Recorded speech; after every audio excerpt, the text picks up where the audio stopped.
अस्सलाम वालेकुम स्टूडेंट्स, आज का जो हमारा टॉपिक है वो है सर्वे मेथड। तो सबसे पहले हम ये जानने की कोशिश करेंगे कि सर्वे क्या होता है। किसी खास मसले के बारे में जब हम अफराद से जाकर छानबीन करते हैं, उनसे इंफॉर्मेशन कलेक्ट करते हैं, तो इसे सर्वे मेथड कहा जाता है। यहाँ पर सर्वे मेथड की जो फर्दर काइंड्स हैं वो यहाँ पर डिफाइन की गई है। फर्स्ट ऑफ ऑल डिस्क्रिप्टिव सर्वे है। डिस्क्रिप्टिव सर्वे के अंदर हमारे पास पहले से इंफॉर्मेशन होती है, इसका मकसद सिर्फ उस इंफॉर्मेशन को एक्सप्लेन करना होता है, तो उसे डिस्क्रिप्टिव सर्वे कहा जाता है। एक्सप्लोरेटरी सर्वे के अंदर जो रिसर्चर है उसके पास इंफॉर्मेशन मौजूद नहीं होती, वो लोगों के पास जाकर इंफॉर्मेशन कलेक्ट करेगा, उसे एक्सप्लोरेटरी सर्वे कहा जाता है। उसके बाद डेवलपमेंटल सर्वे है, ये बच्चों पर हम लोग अमूमन कंडक्ट करते हैं। बच्चे जो डिफरेंट इंतकाई मनाज़र से होते हैं, या आप ऐसे कह लें कि जो डिफरेंट डेवलपमेंटल स्टेज होती है उनसे जब बच्चे गुजरते हैं तो उसके लिए डेवलपमेंटल सर्वे है।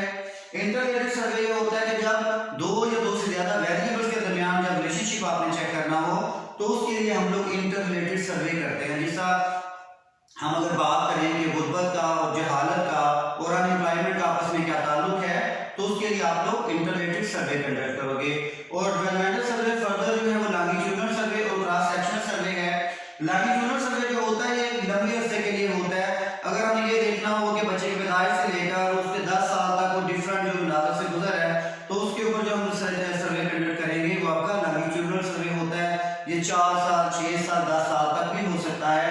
तो क्रॉस सेक्शनल सर्वे जो होता है आप एक ही टाइम के अंदर अपर और लोअर दोनों तरफ से सैंपल ले लेते हो। यानी सपोज अगर आपने स्कूल के अंदर क्लास 1 से लेकर क्लास 10 तक अगर आपने सर्वे करना हो तो फिर आप क्लास 1 से भी बच्चे ले लोगे और क्लास 10 से भी ले लोगे, यानी उसके दरमियान 2 3 4 5 6 7 8 9 10 तक। और जब उनके ऊपर आप सर्वे कंडक्ट करोगे तो वो आपका क्रॉस सेक्शनल सर्वे कहलाता है।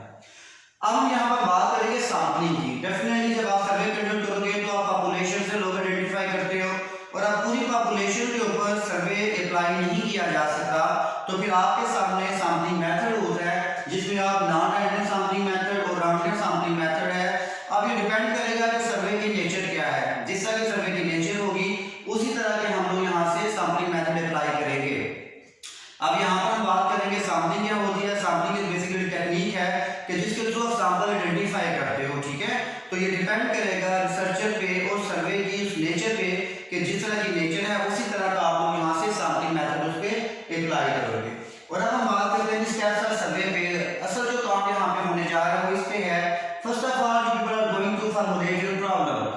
पहला काम क्या है कि आप सर्वे करने जा रहे हो तो किस मसले पर सर्वे करना जा रहे हो, तो आप उसे डिफाइन करेंगे। आप बताएंगे कि जी मेरा जो सर्वे है मैं ये जानना चाहता हूँ कि मुल्क के अंदर पॉवर्टी की वजूहात क्या हैं, अनएम्प्लॉयमेंट की वजूहात क्या हैं, खुदकुशी का जो रुझान है वो क्यों बन रहा है। तो आप सबसे पहले फॉर्मुलेशन ऑफ प्रॉब्लम इसे डिफाइन करेंगे। उसके बाद पॉपुलेशन एंड सैंपलिंग है, जैसा हमने यहाँ पर डिफाइन किया कि यहाँ पर पॉपुलेशन क्या है। सपोज कि गुजरात में आप सर्वे कंडक्ट करने जा रहे हो तो गुजरात का पॉपुलेशन। अब सैंपलिंग क्या है? सैंपलिंग ये है कि आप उसके अंदर से जो डिजायर्ड है, जो एरिया है, उससे से लोग आप आइडेंटिफाई करोगे, और जिससे आइडेंटिफाई किए जाएंगे उस मेथड को सैंपलिंग कहा जाता है। सैंपल वो नमूना, वो लोग जिनको आपने सेलेक्ट किया अपने सर्वे के लिए थ्रू मेथड ऑफ सैंपलिंग। उसके बाद टूल्स ऑफ सर्वे है। आप इंफॉर्मेशन कलेक्ट कैसे करेंगे, तो आपके पास क्वेश्चनियर है। अब उसके अंदर दो तरह का होता है, एक आपके पास ओपन एंडेड क्वेश्चन होगा और एक आपके पास क्लोज एंडेड क्वेश्चन होता है।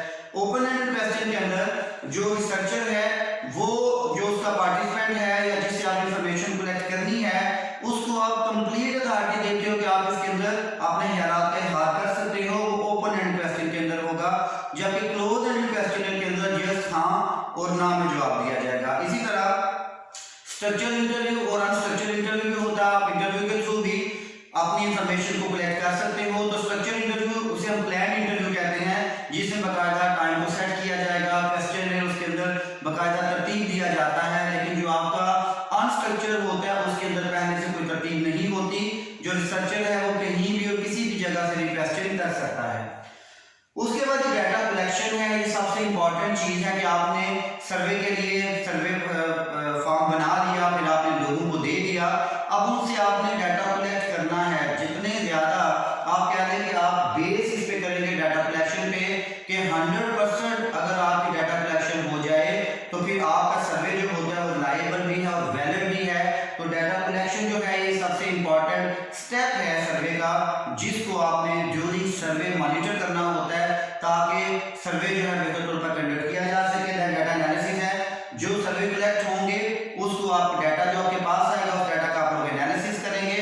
और वो एनालिसिस क्या होगा, जो सर्वे जो आपने फॉर्मुलेशन ऑफ प्रॉब्लम जो डिफाइन किया था आप ये चेक करेंगे और इसको इसके साथ बेसिकली इसका एनालिसिस किया जाता है। एंड आप एनालिसिस के बाद आप रिजल्ट प्रोड्यूस करोगे और ये रिजल्ट्स कौन से होंगे, डेफिनेटली जब आपने फॉर्मुलेशन ऑफ प्रॉब्लम में अपने मसले को बयान किया तो यहाँ पर डिस्प्ले हो जाएगा। अगर आपने उसमें ये जानना चाहा कि पॉवर्टी की वजूहात क्या हैं, अनएम्प्लॉयमेंट की वजूहात क्या हैं, तो आपको रिजल्ट्स में रिफ्लेक्ट हो जाएगी। दुनिया के अंदर सबसे ज़्यादा इस्तेमाल किया जाने वाला सबसे बेहतरीन ज़्यादा एक्यूरेट और जो इजी वे है वो आपका सर्वे मेथड होता है, जिसमें आप इंफॉर्मेशन कलेक्ट करने जा रहे हो फ्रॉम डिजायर्ड पार्टिसिपेंट्स, और ये आपका एक बेहतरीन तरीका है। आई एम श्योर कि जो आज का लेक्चर है सर्वे मेथड के हवाले से आपके जो कॉन्सेप्ट होंगे इंशाल्लाह उसको ज़्यादा क्लियर करेगा और ये आपके लिए ज़्यादा बेनिफिशियल होगा। बहुत शुक्रिया जी, अल्लाह हाफिज़।